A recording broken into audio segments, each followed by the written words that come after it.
સુલેમાની પથ્થરના નામે ઠગાઈ કરનારી ટોળકી પકડાઈ। પથ્થર પાસે રાખવાથી કોઈ હથિયારથી ઈજા ન થાય તેવો ટોળકીનો દાવો।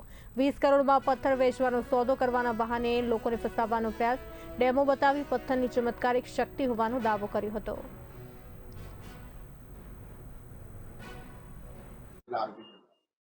ગઈકાલે કપુરા પોલીસ સ્ટેશન હદ વિસ્તારમાં જે ફરિયાદી છે એમનો આરોપી દ્વારા કોન્ટેક્ટ કરવામાં આવ્યો।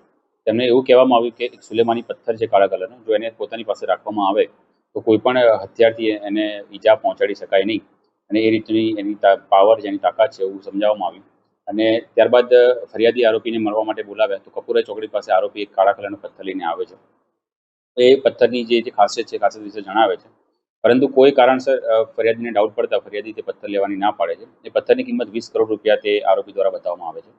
જે આરોપી છે વિજય ગોહિલ, મહેબૂબ અને અકરમ, આ 3 આરોપી ભાવનગરથી એમની પાસે આવ્યા હોય છે। જ્યારે ફરિયાદી તે પથ્થર લેવાની ના પાડે છે ત્યારે એ લોકો એમની પાસેથી 50,000 રૂપિયાની માંગણી કરે છે કે અમે આટલે દૂરથી આવ્યા છે, અમે 50,000 રૂપિયા આપી દો તો અમે અહીંયાથી જતા રહીએ।